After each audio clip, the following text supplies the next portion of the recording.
بسم الله الرحمن الرحيم.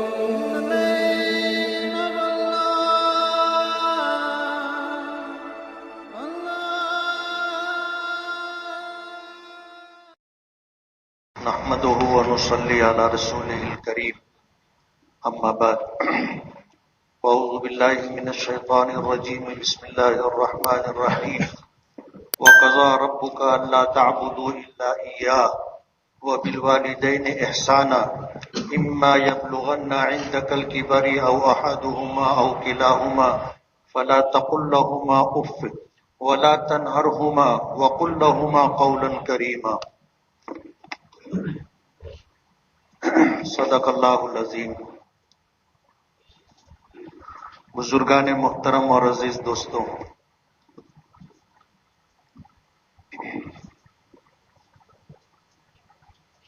احباب کے تقاضے پر،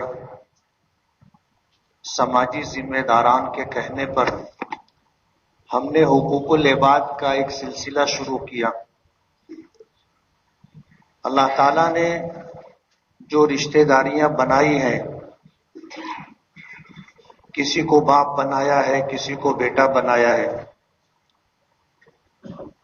باہمی طور پر مختلف رشتہ داریاں اللہ پاک نے بنائی ہیں، اور ان تمام رشتوں کا خیال رکھنا اور اسے حتی الامکان نبھانے کی کوشش کرنا شریعت کا تقاضا ہے. اس میں سب سے اہم رشتہ ماں باپ کا ہوتا ہے. اللہ تعالیٰ نے ماں باپ کے حقوق کو اپنے حق کے ساتھ ذکر کیا ہے. رشتہ داریوں میں آپ دیکھو گے بہت سارے رشتہ دار ہوتے ہیں، لیکن ان کے حقوق کا تذکرہ اللہ پاک نے اپنے حق کے ساتھ کیا ہو، یہ چیز والدین سے متعلق ملتی ہے. قرآن کریم کی جس آیت کی میں نے تلاوت کی ہے، وَقَضَى رَبُّكَ، تیرے پروردگار نے فیصلہ کر دیا ہے، اللہ تعبدوا الا ایاہ، کہ تم اللہ کے علاوہ کسی کی عبادت نہیں کرو گے، صرف ایک اللہ کی عبادت کرو گے. یہ اللہ کا فیصلہ ہے. وَبِالْوَالِدَيْنِ احسانا، اور اپنے والدین کے ساتھ حسن سلوک کرو گے. اور اس کے بعد فرمایا اما یبلغن عندک الکبر احدہما او کلاہما، کہ ان دونوں میں سے کوئی ایک یا دونوں بڑھاپے کو پہنچ جائے. فلا تقل لہما اف، تو اپنے ماں باپ کو اف بھی مت کہنا. حالانکہ لفظ اف بہت معمولی چیز ہے، لیکن اللہ پاک نے اس کی بھی نفی کی کہ اپنے ماں باپ کی طرف سے اگر کوئی ناگواری خاطر بات پیش آئے، مزاج کے خلاف کوئی معاملہ والدین کی طرف سے سامنے آئے تو اف بھی مت کہنا. وَلَا تَنْهَرْهُمَا، انہیں کبھی جھڑکنا نہیں. وَقُلْ لَهُمَا قَوْلًا كَرِيمًا، اور ان سے ہمیشہ بھلی بات کہنا، عزت والی بات، شرافت والی بات، احترام والی بات کہنا. وَقُلْ لَهُمَا قَوْلًا كَرِيمًا وَاخْفِضْ لَهُمَا جَنَاحَ الذُّلِّ، اپنے بازوؤں کو ہمیشہ ان کے لیے جھکا کر کے رکھنا. آدمی جوان ہوتا ہے، چھاتی چوڑی ہو جاتی ہے، بازو تھوڑا باہر نکل جاتے ہیں. عمر کے ایک حصے میں یہ چیز سب کو ملتی ہے. کچھ لوگ اس کا غلط استعمال کرتے ہیں، کچھ لوگ اس کا صحیح استعمال کرتے ہیں. اپنی چھاتی چوڑا کر کے، تھوڑا بازوؤں کو پہلو سے الگ کر کے، جس کو ہم لوگ کہتے ہیں اکڑ کر کے چلنا. اللہ پاک نے فرمایا اپنے بازوؤں کو اپنے ماں باپ کے لیے جھکا کر کے رکھنا، نرم کر کے رکھنا. وَاخْفِضْ لَهُمَا جَنَاحَ الذُّلِّ وَقُلْ رَبِّ ارْحَمْهُمَا كَمَا رَبَّيَانِي صَغِيرًا، اور اپنے ماں باپ کے لیے ہمیشہ دعا کرنا کہ اے میرے پروردگار، ان پر رحم فرما جس طرح میری پرورش کرنے میں میرے بچپن میں میرے ماں باپ نے مجھ پر رحم کیا تھا. وقر رب ارحمہما کما ربیانی صغیرا، جب میں صغیر صغر سن میں تھا، بچپن میں تھا، عمر کم تھی، تو میرے ماں باپ نے جس طرح میرے ساتھ مہربانی کا، شفقت کا، رحمت کا معاملہ کیا تھا، میرے ماں باپ کے ساتھ اے اللہ آپ بھی رحمت کا اور کرم کا معاملہ کریں۔ اللہ نے اپنا حق ایک جملے میں ذکر کیا، اللہ تعبدوا الا ایاہ، کہ یہ اللہ کا فیصلہ ہے کہ اللہ کی عبادت، اللہ کی پرستش کے علاوہ کسی کی عبادت اور پرستش نہیں ہوگی، اسی کی عبادت، اسی کی پرستش ہوگی بس۔ اور اس کے بعد 2 آیت کے اندر والدین کے متعلق ذکر کیا۔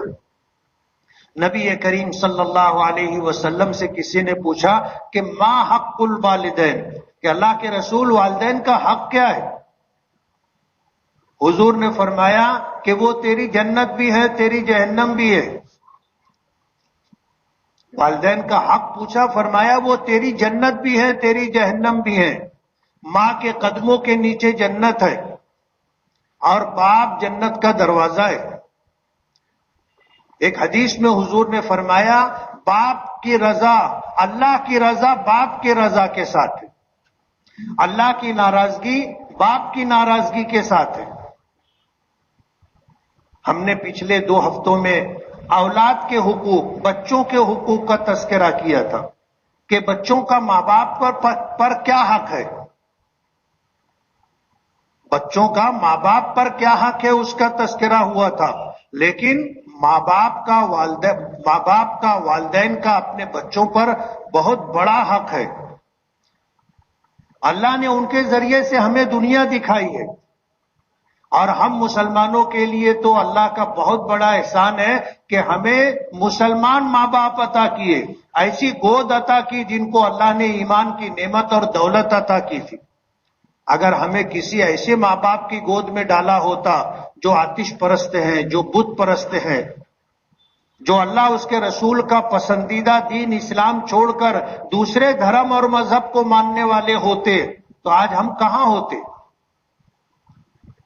یہ ہمارے ماں باپ کا ہم پر اتنا بڑا حق ہے کہ ہم زندگی بھر ادا نہیں کر سکتے۔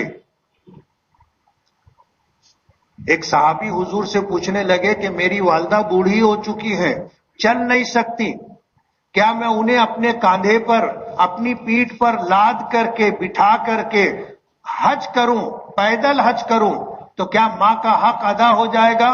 حضور نے فرمایا نہیں، تیری پیدائش کے موقع پر درد کی شدت کی وجہ سے جو پہلی آہ تیری والدہ کے منہ سے نکلی تھی، اس کا حق بھی ادا نہیں ہوگا۔ ایک صحابی نے پوچھا کہ اللہ کے رسول، ماں باپ میں سے کس کا حق پہلے ادا کیا جائے، کس کا حق زیادہ ہے؟ فرمایا کہ تیری ماں کا۔ پھر پوچھا کہ ماں کے بعد کس کا؟ کہا کہ تیری ماں کا۔ پھر پوچھا کس کا حق؟ کہا تیری ماں کا حق ہے۔ اور چوتھی مرتبہ میں حضور نے فرمایا تیرے باپ کا۔ یعنی ماں کا حق باپ کے حق سے بڑھا ہوا ہے۔ ماں کے قدموں کے نیچے اللہ نے جنت رکھی ہے، وہ حدیث پاک میں اللہ کے نبی صلی اللہ علیہ وسلم نے اس کا تذکرہ فرمایا۔ ہم بچے ہوتے ہیں، ہمیں بولنا سکھانا، چلنا سکھانا، کھانا سکھانا، بیٹھنا سکھانا، اٹھنا سکھانا، یہ سب ماں باپ کرتے ہیں، اور ہر ماں باپ کرتے ہیں۔ ایسا نہیں کہ صرف میرے ماں باپ نے کیا، آپ کے ماں باپ نے نہیں کیا۔ بعض بچے کہتے ہیں جب کبھی ماں باپ سے اختلاف ہوتا ہے تو بعض بچے کہتے ہیں یہ تو سب ماں باپ کرتے ہیں۔ یعنی ماں باپ کے حق کی نفی کے لیے، اس کو ہلکا بتانے کے لیے اولاد کبھی کبھی کہتی ہے کہ تم نے ہی کیا، ایسا نہیں ہے، ہر ماں باپ کرتے ہیں، سب ماں باپ کرتے ہیں اپنے بچوں کے ساتھ۔ لیکن اس کا یہ مطلب نہیں ہے کہ ماں باپ کا حق کم ہو گیا یا ہلکا ہو گیا۔ اللہ پاک ہمیں بچپن میں جس طرح ماں باپ نے مہربانی اور شفقت کے ساتھ پالا پوسا، ہمارا حق ادا کرنے کی کوشش کی، جب ماں باپ بوڑھے ہو جائیں تو ان کی طبیعت بھی عادتاً چھوٹے بچوں جیسی ہو جاتی ہے، ذہول ہو جاتا ہے، باتیں یاد نہیں رہتی،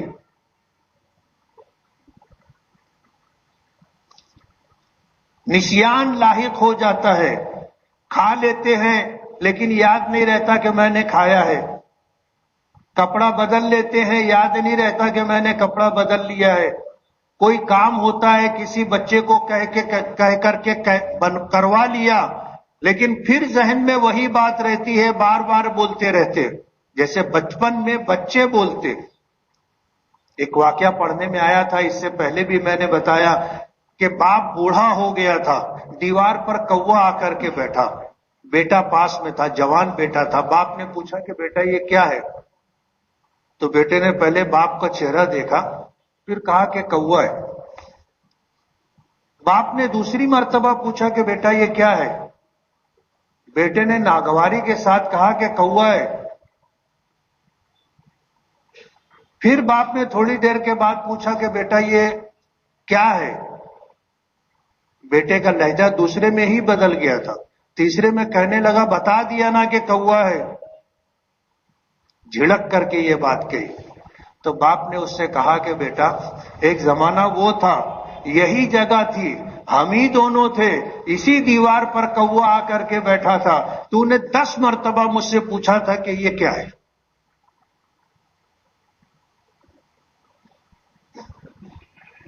میں بار بار بتاتا رہا کہ یہ کوا ہے، اور تو بار بار پوچھتا رہا کہ ابا یہ کیا ہے۔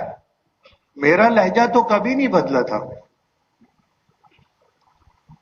اللہ پاک نے اسی دونوں حالتوں کا تقابل کر کے بتایا کہ وَقُلْ رَبِّ ارْحَمْهُمَا كَمَا رَبَّيَانِي صَغِيرًا، کہ جب میں بچہ تھا تو میرے باپ باپ نے جس طرح میری پرورش کی تھی مہربانی اور رحمت کے ساتھ، میرے ماں باپ پر بھی آپ اسی طرح رحمت اور شفقت کا معاملہ کریں۔ ماں باپ کا حق بہت ہے، علماء نے لکھا ہے کہ ان کا 7 حق تو زندگی کا ہے اور 7 حق مرنے کے بعد کا ہے۔ ماں باپ کا 7 حق زندگی کا ہے اور 7 حق مرنے کے بعد کا ہے۔ زندگی کے حقوق میں سے پہلا حق یہ ہے کہ دل سے ان کی عزت اور احترام کرنا، دکھاوے کے لیے نہیں، عزت اس طرح کرنا، احترام اس طرح کرنا کہ دکھ کر کے آئے کہ ہم اپنے ماں باپ کی کتنی عزت اور کتنا احترام کرتے ہیں۔ دکھ کر کے آنا چاہیے، دکھانے کی ضرورت نہ پڑے، دل سے اپنے ماں باپ کی عزت کرنا، ان کا احترام کرنا۔ اللہ پاک نے فرمایا کبھی ان کو اف بھی مت کہنا۔ ماں باپ سے طبیعت کے خلاف بات پیش آ سکتی ہے، ایسا کوئی معاملہ ہو سکتا ہے کہ وہ بات ہمیں پسند نہ ہو، ہمیں ناگوار گزرے، ہمیں خراب لگے، برداشت کر لینا، نہ برداشت ہو وہاں سے ہٹ جانا، لیکن ماں باپ کو برا بھلا کہنا۔ ایک حدیث میں آتا ہے اللہ کے رسول صلی اللہ علیہ وسلم نے فرمایا کبھی اپنے ماں باپ کو گالی مت دینا۔ تو ایک صحابی کہنے لگے کہ اللہ کے رسول ماں باپ کو کون گالی دے گا؟ آج تو کوئی بڑی بات نہیں سمجھی جاتی، آج تو ہے کہ لوگ اپنے ماں باپ کو گالیاں دیتے، علل اعلان گالی دیتے، لوگوں کے سامنے گالی دیتے۔ اس زمانے میں حضور سے کسی نے کہا کہ اللہ کے رسول ماں باپ کو کون گالی دے گا؟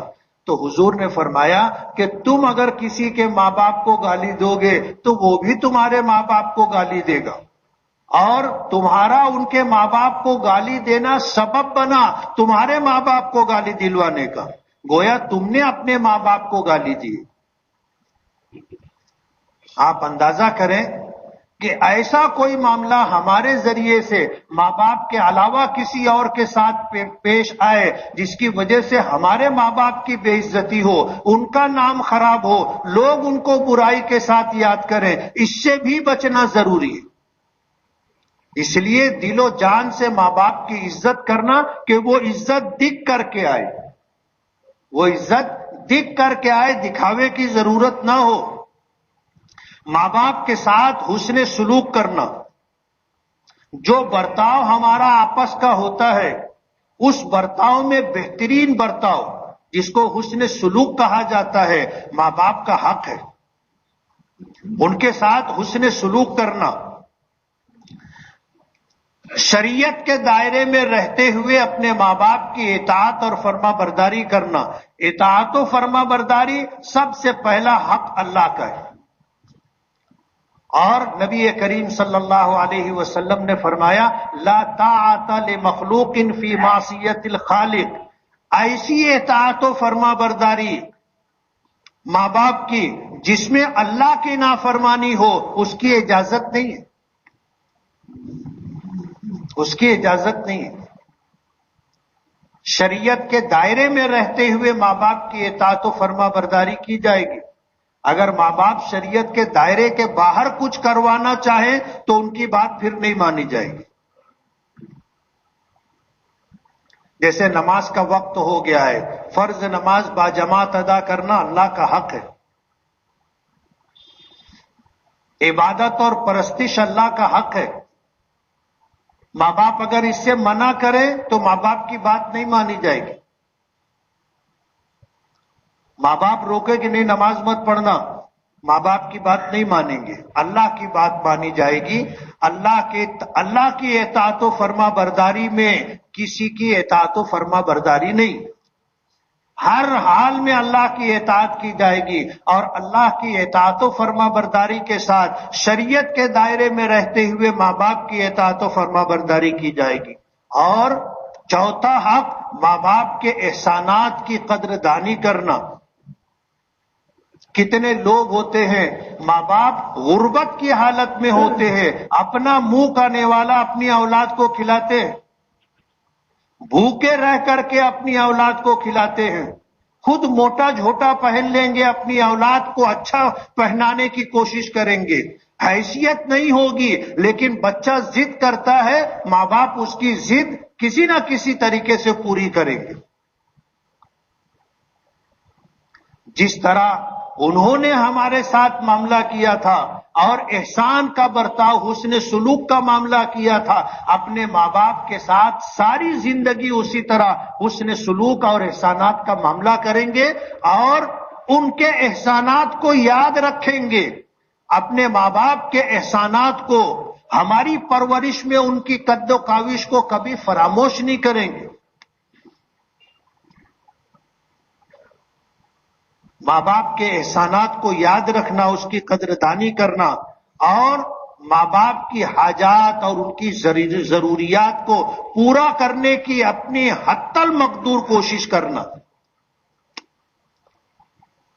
ماں باپ کی حاجتیں ہوتی ہیں، ضرورتیں ہوتی ہیں، ان کو وقت پر کھانا ملنا چاہیے، اگر خدا نخواستہ بیمار ہو جائیں ان کے علاج و معالجے کی فکر کرنی چاہیے، اچھی حالت میں ان کو رکھنا چاہیے، اچھا صاف ستھرا کپڑا، ان کا بستر صاف ستھرا ہو، ان کے رہنے کی جگہ صاف ستھری ہو، اچھی حالت میں ان کی حاجات اور ضروریات کو جان کر کے اس کو پورا کرنے کی کوشش کرنا، اور پھر اپنے ماں باپ کی خوشحالی کے لیے، اپنے ماں باپ کی خوشنودی کے لیے لمبی عمر کی دعا کرنا کہ اللہ میرے ماں باپ کی عمر میں عافیت کے ساتھ برکت عطا فرما، انہیں ہمیشہ صحت، عافیت اور تندرستی کے ساتھ رکھنا۔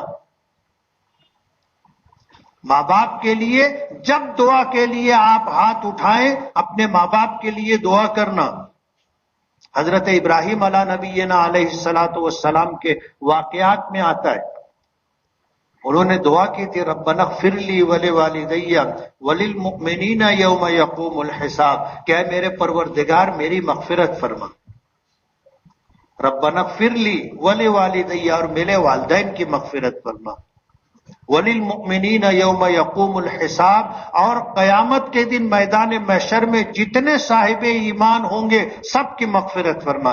حدیث پاک میں آتا ہے کہ یہ دعا جو ہے وَلِلْمُؤْمِنِينَ يَوْمَ يَقُومُ الْحِسَابِ، کسی ایمان والے کی مغفرت کی آدمی دعا کرے گا، اللہ پاک کم سے کم اس کو ایک نیکی دیں گے، ایک ایمان والے کے بدلے میں ایک نیکی۔ اور قیامت کے دن کتنے صاحب ایمان ہوں گے اللہ بہتر جانتا ہے۔ یعنی ایک جملہ صرف کہنا ہے دعا کے لیے ہاتھ اٹھا کر کے، اپنی مغفرت کی دعا کرنا اپنے لیے ہو گیا، ماں باپ کی مغفرت کی دعا کرنا ان کے حق کی ادائیگی کے لیے ہو گیا، لیکن یہ کہنا وَلِلْمُؤْمِنِينَ يَوْمَ يَقُومُ الْحِسَابِ، میدان محشر میں جتنے صاحب ایمان ہوں گے سب کی مغفرت فرما، ہر صاحب ایمان کے بدلے میں اللہ ایک نیکی عطا کریں گے، اور کتنے لوگ ہوں گے اللہ بہتر جانتا ہے۔ ایک جملہ کہنے میں بے شمار نیکیاں اللہ پاک عطا کریں گے۔ جب دعا کے لیے آدمی ہاتھ اٹھائے پوری امت مسلمہ کے لیے دعا کرنا چاہیے۔ والدین کا تو حق ہے، والدین کی حق کی ادائیگی کے لیے ان کے دعا کرتے رہنا، اور جب تک وہ بقید حیات رہیں ان کی زیارت کرتے رہنا، ان سے ملتے جلتے رہنا۔ حدیث پاک میں آتا ہے کہ اپنے ماں باپ کی آدمی زیارت کرے اللہ تعالیٰ اسے مقبول عمرے کا ثواب عطا کرتے۔ حج کرنے میں، عمرہ کرنے میں کتنے پاپڑ بیلنے پڑتے ہیں، تب جا کر کے حج عمرے کا ثواب ملتا ہے۔ اللہ پاک نے اجر و ثواب کے لیے وہ نعمت گھر میں رکھی ہے۔ اپنے ماں باپ کی زیارت کرنا یعنی ان کو دیکھنا، ان سے ملنا، ان کے پاس بیٹھنا، تھوڑا سا ان کو وقت دینا، ایک مرتبہ محبت کی نظر سے باپ کو دیکھنا، ایک مرتبہ محبت کی نظر سے ماں کو دیکھنا، مقبول عمرے کا ثواب اللہ پاک عطا کرتے۔ ایک صحابی کہنے لگے اللہ کے رسول اگر میں دن میں بار بار دیکھوں اور 70 مرتبہ دیکھوں تو فرمایا کہ اللہ پاک بار بار مقبول عمرے کا اور 70 مرتبہ مقبول عمرے کا ثواب عطا کرے گے۔ محبت کی نظر سے ایک مرتبہ دیکھنے پر اللہ مقبول عمرے کا ثواب عطا کرتے۔ یہ 7 حق ماں باپ کے زندگی میں ہے، 7 حق ان کے انتقال کے بعد ہے۔ ایک تو یہ کہ ہمیشہ ان کے لیے دعائیں مغفرت کرنا، یہ ان کا پہلا حق ہے۔ دوسرا حق ان کے لیے ایصال ثواب کرنا، اور ایصال ثواب میں بہترین ایصال ثواب مال خرچ کرنا ہے۔ بہترین ایصال ثواب ان کی طرف سے صدقہ کرنا، ان کے ایصال ثواب کے لیے مسجد بنوانا، مدرسے بنوانا، عام انسانوں کی راحت کے لیے کوئی کام کرنا، کنواں کھدوا دینا، ان کے ایصال ثواب کے لیے راستہ بنوا دینا، ان کے ایصال ثواب کے لیے درخت لگا دینا، مال خرچ کرنا بہترین ایصال ثواب، بہترین ایصال ثواب۔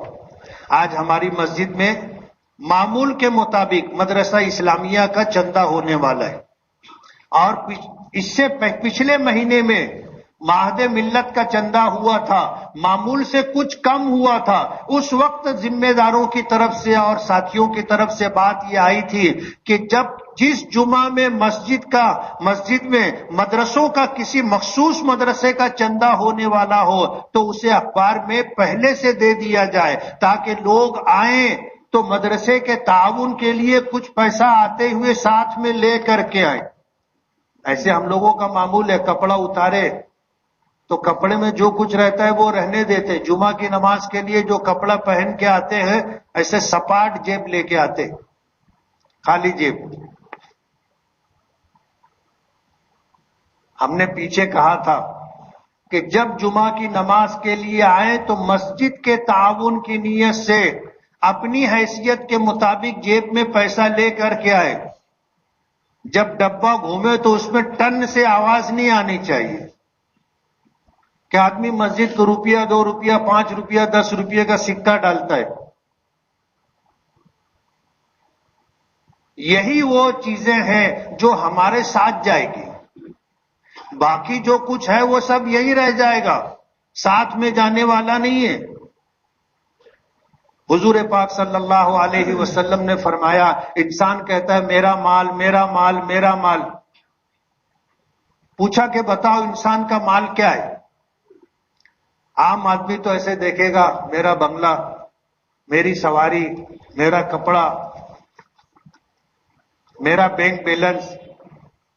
حضور نے فرمایا کہ نہیں، انسان کا مال کیا ہے معلوم ہے؟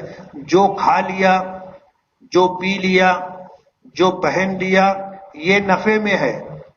کس میں ہے؟ یہ نفع میں ہے. انسان کا مال وہ ہے جو اللہ کے راستے میں خرچ کر دیا،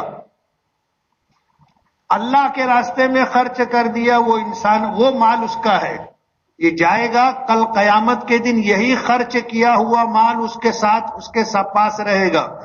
باقی دنیا میں جتنی جائیداد، پراپرٹی، بینک بیلنس، یہ سب آدمی چھوڑ کے چلا جائے گا. دنیا کا ایک نظام ہے، ایک گھر ہوتا ہے، کسی کا ہوتا ہے، اس کے بعد پھر کسی کا ہوتا ہے، اس کے بعد پھر کسی کا ہوتا ہے. یہ ایک سلسلہ چلتا رہتا ہے اور قیامت تک چلتا رہے گا.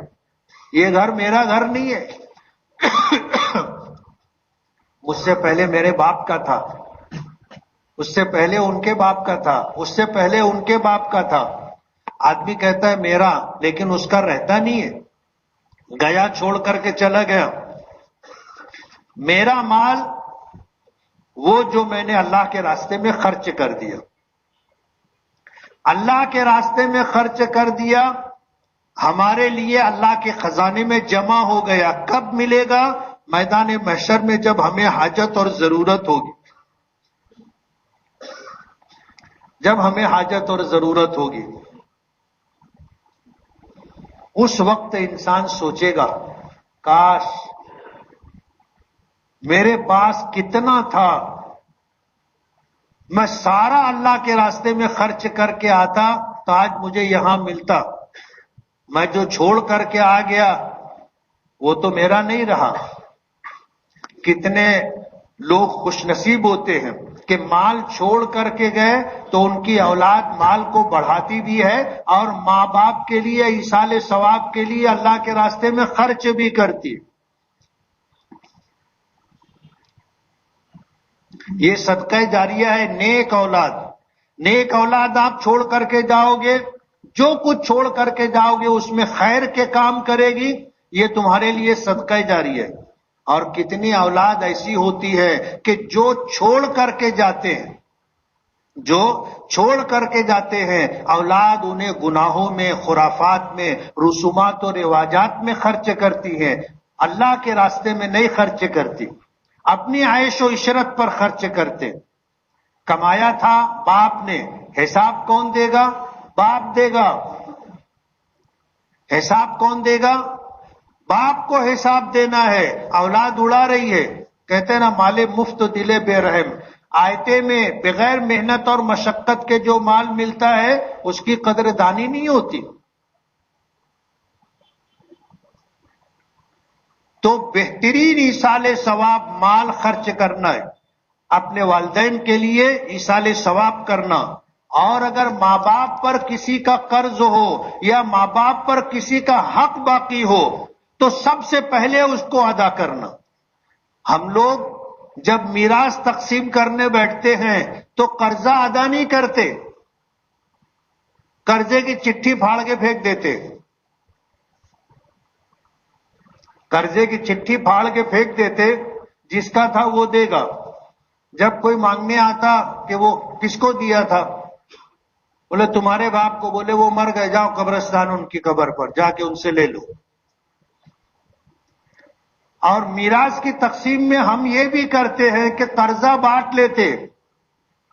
کیسے بانٹتے ہیں کہ باپ کے ذمے 10 لاکھ قرضہ تھا، 2 بیٹے ہیں، 5 تو ادا کرنا، 5 میں ادا کروں گا. کوئی مانگنے آیا، بولے ہاں کمائیں گے اور دیں گے.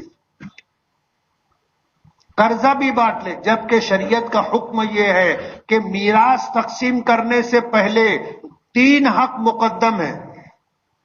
مال کے بٹوارے سے پہلے 3 حق مقدم ہے. سب سے پہلا حق مرنے والے کے مال میں اس کی تجہیز و تکفین ہے. اس کے پیسے سے اس کے کفن دفن کا انتظام کیا جائے گا. چاہے اس کے کفن دفن میں مرنے والے کا پورا چھوڑا ہوا مال لگ جائے، جیسے اس نے 1000-2000 روپیہ چھوڑا تھا تو وہ 1000-2000 روپیہ اس کی تجہیز و تکفین پر خرچ کیا جائے گا۔ سب سے پہلا حق تجہیز و تکفین، دوسرا حق قرض کی ادائیگی۔ اس کے ذمے اگر کسی کا قرض ہے تو پہلے اس کا قرضہ ادا کریں گے، چاہے قرضہ ادا کرنے میں پورا ترکہ لگ جاوے۔ پہلے ماں باپ کے ذمے جو قرض ہوگا وہ قرض ادا کریں گے۔ اور تیسرا حق یہ کہ اگر مرنے والے نے وصیت کی ہو کہ میرے مال میں سے 1/3 مال مسجد میں دے دینا، مدرسے میں دے دینا، یتیم خانے میں دے دینا، یتیموں پر، بیواؤں پر، مسکینوں پر، بیماروں اور حاجت مندوں پر خرچ کرنا، ان کی وصیت پوری کی جائے گی۔ یہ وصیت پوری کرنا واجب ہے، اور ہر انسان کو وصیت لکھ کے رکھنا چاہیے، پتہ نہیں کب انتقال ہو جائے۔ وصیت لکھ کے رکھنی چاہیے۔ وصیت میں مال کے علاوہ بھی دوسری چیزیں ہیں، انشاءاللہ اس کی تفصیل بتائیں گے۔ تو تیسرا حق یہ ہے کہ وصیت پوری کرنا۔ مثال کے طور پر سب کچھ کر کے، تجہیز و تکفین کر کے، قرض ادا کر کے 3 لاکھ روپیہ بچا، اس نے وصیت کی تھی کہ 1/3 مال مسجد میں دینا، تو 1 لاکھ روپیہ مسجد میں دے دیا جائے گا۔ اب بچا 2 لاکھ، اس میں ہی بٹوارا ہوگا۔ ہمارے یہاں یہ سب کچھ نہیں دیکھا جاتا، نہ قرضہ دیکھا جاتا ہے، نہ وصیت دیکھی جاتی ہے، بس سارا مال بانٹنے کے چکر میں لوگ رہتے۔ اگر ماں باپ نے کوئی وصیت کی ہے تو ان کی قرض ان کے ذمے باقی ہے تو قرض ادا کیا جائے گا، یہ ان کا حق ہے۔ اور پھر اگر انہوں نے کوئی وصیت کی ہے تو وصیت پوری کی جائے گی۔ اور اس کے بعد ماں باپ کے ملنے جلنے والوں کے ساتھ حسن سلوک کرنا۔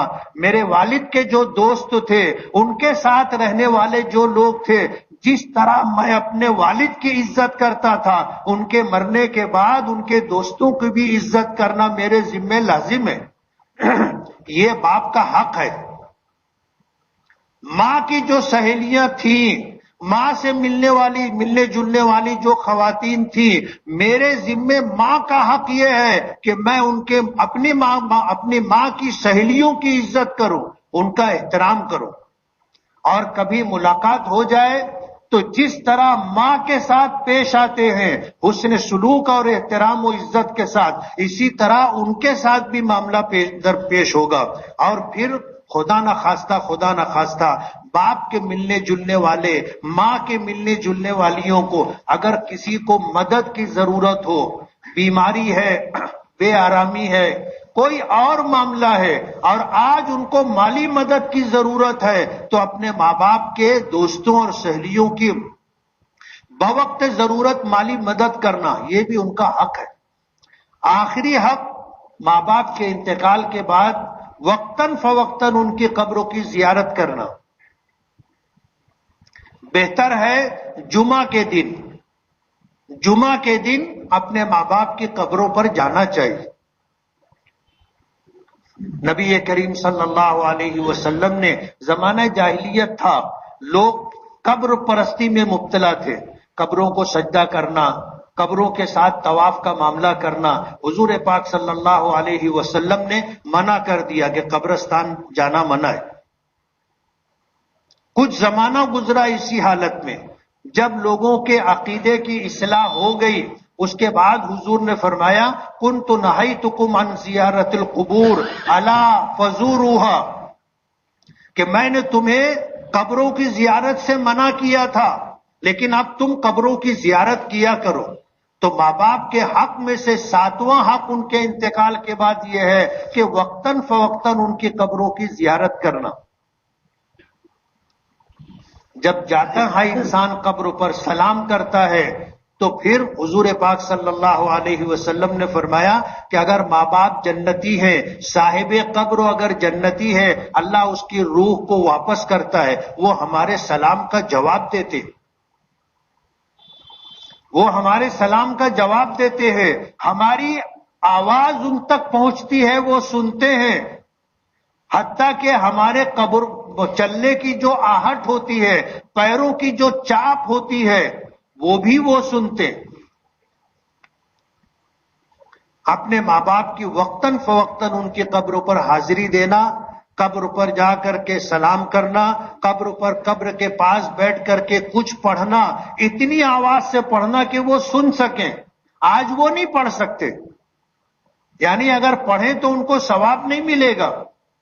آج زندگی میں ہم پڑھتے ہیں، ہم کو ثواب ملے گا، لیکن انتقال کے بعد آدمی سبحان اللہ الحمدللہ لا الہ الا اللہ کہہ سکتا ہے، لیکن ثواب نہیں ملے گا۔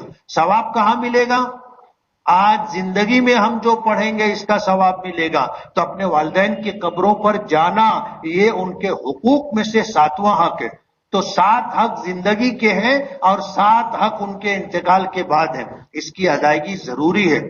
اللہ تعالیٰ جن کے والدین کا انتقال ہو گیا ہے اللہ ان کی مغفرت فرمائے، اور جن کے ماں باپ بقید حیات ہیں یا دونوں میں سے کوئی ایک ہے، آج ان کے ساتھ حسن سلوک کرنا،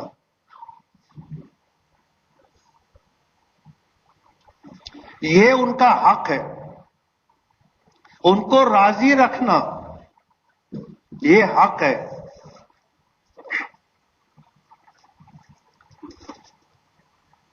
اس کا اہتمام کرنا ہے، کریں گے نا انشاءاللہ۔ وقت نہیں ہے، 2 بات اور کہنی ہے۔ ایک تو مدرسہ اسلامیہ بڑا قبرستان اپنے یہاں کا قدیم ادارہ ہے، حضرت مولانا جمال الدین لبیب انوری رحمت اللہ علیہ وہ اس ادارے کے بانی ہیں، اور اپنی ساری زندگی انہوں نے وہاں پر صرف کی، اس ادارے کو پروان چڑھایا۔ ادارے سے ہزاروں فیض یافتہ حفاظ اور علماء آج الحمدللہ دین کی خدمت کر رہے ہیں۔ ہمارے شہر کا ادارہ ہے، ہم پر ادارے کا حق ہے، اس کو ادا کرنا ہماری ذمہ داری ہے۔ دوسری بات یہ کہنی ہے کہ 16-17 فروری کو تبلیغی اجتماع ہے شالیمار ہوٹل کے پیچھے، شملہ ان ہوٹل کے پیچھے، اور کافی کام باقی ہے۔ کئی مرتبہ میرا جانا ہوا، آج صبح بھی جانا ہوا تھا، ہم لوگ دیکھ کر کے آئے۔